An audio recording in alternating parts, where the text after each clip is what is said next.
Welcome back. بے ایمانی صرف مالی معاملات میں نہیں ہو رہی بلکہ ایسے معاملات میں بھی بے ایمانی دیکھنے میں آ رہی ہے جس کا تعلق تعلیم اور تحصیل سے ہے، اور اسی قسم کا ایک بھیانک واقعہ اس گزشتہ ہفتے پیش آیا جب سندھ یونیورسٹی کے انتہائی معتبر وائس چانسلر جناب مظہر الحق صدیقی کو راتوں رات تبدیل کر دیا گیا اور ان کی جگہ ایسے شخص کو وائس چانسلر نامزد کر دیا جس کے خلاف تحقیقات خود سندھ یونیورسٹی میں ہو رہی تھی۔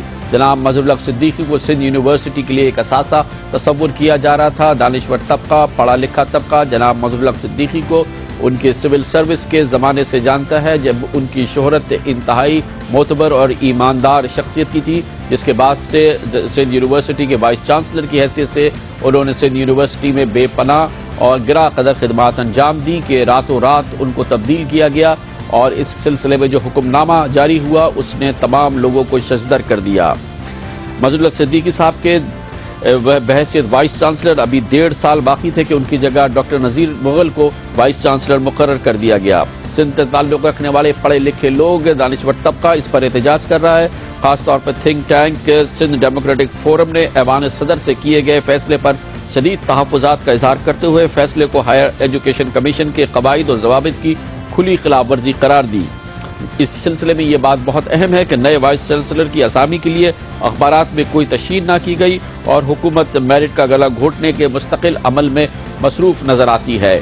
وائس چانسلرز کی تعیناتی کے لیے باقاعدہ ہائر ایجوکیشن کمیشن کی طرف سے ایک طریقہ کار ہے، اور اس کے بعد اس کے لیے آسامیوں کی اشتہار دینے کے علاوہ شارٹ لسٹنگ کے لیے بھی ایک وسیع طریقہ کار موجود ہے، لیکن اس معاملے میں کسی طریقہ کار کو سامنے نہ رکھا گیا اور راتوں رات جناب مظہر الحق صدیقی کو سندھ یونیورسٹی کے وائس چانسلر کی حیثیت سے تبدیل اور نذیر مغل کو اس سلسلے میں ان کی تعیناتی کا اعلان ہو گیا۔ جیسا کہ میں نے آپ کو بتایا کہ اس فیصلے پر سندھ کے تمام ایسے طبقات جو دانشور، پڑھے لکھے اور میرٹ کی سربلندی کے لیے مصروف طبقات ہیں، ان سب نے اس پر احتجاج کیا ہے اور اپنے شدید رد عمل کا اظہار۔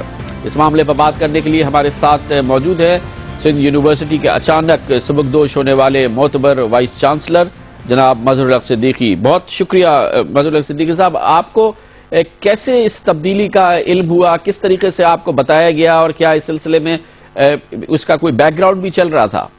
میرے خیال میں بیک گراؤنڈ تو اس میں چل رہا تھا، اور مجھے 1-2 مرتبہ یعنی کہ چانسلر کے سیکریٹریٹ سے بتایا گیا تھا کہ آپ کی تبدیلی ہو رہی ہے اور آپ کی جگہ پہ نذیر مغل صاحب آ رہے ہیں، اور میں نے ان کو یہ بھی بتایا تھا کہ میرا تو ابھی آپ نے یعنی کہ جولائی میں ہمیں ایڈیشنل ٹینیور دیا تھا جس کے ابھی 6 مہینے نہیں ہوئے، تو ان کو بھی اس پر کچھ میں نے اظہار تعصب بھی کیا انہوں نے، اور وہ بھی خوش نظر نہیں آ رہے تھے۔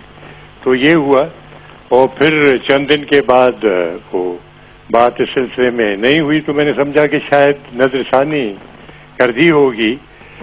پھر بعد میں 21 تاریخ کو جب کہ میں ریہرسل کروا رہا تھا کانوکیشن کے لیے جو 22 کو ہونی تھی، تو مجھے اطلاع ملی کہ گورنر صاحب نے مجھے طلب کیا ہے، کوئی ضروری بات کرنا چاہتے ہیں۔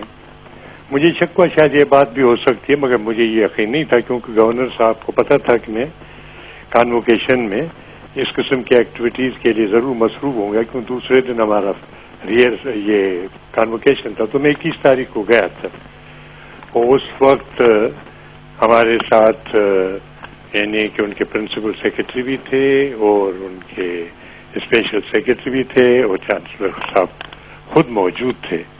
تو انہوں نے یہ بتایا کہ پہلے بھی ہم نے آپ کو بتایا تھا کہ اس طرح کی بات ہو رہی ہے، ان کو بہت افسوس ہوا بھی اس بات کا۔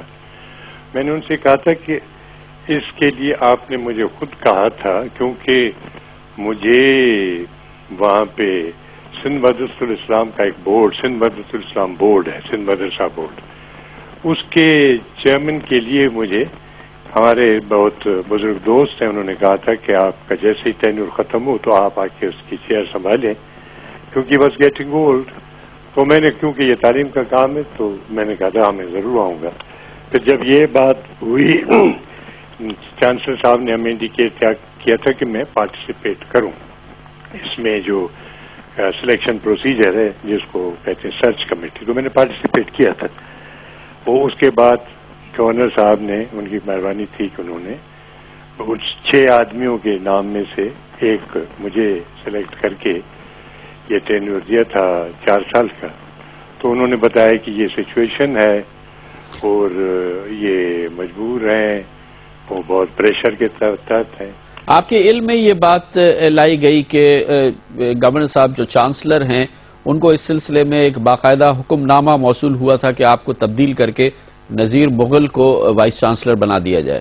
یہ حکم نامے کا مجھے پتہ نہیں تھا، مگر ایک بات جو مجھے پتہ چلی تھی، وہ بھی وائس چانسلر کے سیکریٹریٹ سے. تو کچھ مہینے پہلے جو یعنی کہ سرچ کے بعد کی بات ہے، کوئی ان کے ہاں کوئی خط آیا تھا پریزیڈنٹ کے سیکریٹریٹ سے کہ یہ اپلیکیشن ہے فار اپروپریٹ ایکشن.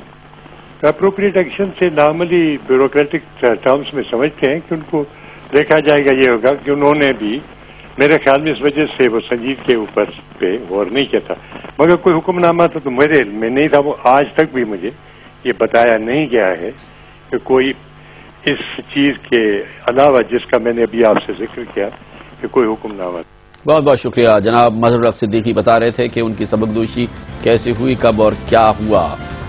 حیرت کی بات یہ ہے اور انتہائی سوچنے کی بات یہ ہے کہ ہم اپنی وائس چانسلرز کو بھی کس طرح سے ہٹاتے ہیں، راتوں رات ان کو کیسے تبدیل کر دیتے ہیں، اور ان کی جگہ جن لوگوں کی تعیناتی کرتے ہیں اس کے لیے کیا طریقہ کار ہم اپناتے ہیں. میرٹ کا نام نہیں ہے ان لوگوں کے لیے بھی نہیں جو کہ یونیورسٹیز کے وائس چانسلر بنائے جا رہے ہیں. طریقہ کار کو، ضوابط کو پامال کیا جا رہا ہے ان لوگوں کے لیے بھی جو انتہائی اہم ترین تعلیمی عہدوں پر تعینات کیا جا رہا ہے.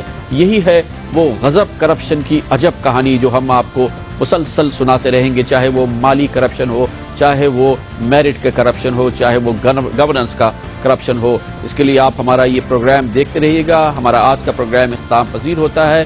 آپ ہمارے آج کے موضوعات پر، غضب کرپشن کی عجب کہانی پر ہمیں کوئی معلومات بھیجنا چاہیں، اس پہ کامنٹ کرنا چاہیں، ضرور لکھیے. ہمارا ای میل ایڈریس ہے aaj@geo.tv. کل تک کے لیے کامران خان کو اجازت. اللہ حافظ و ناصر.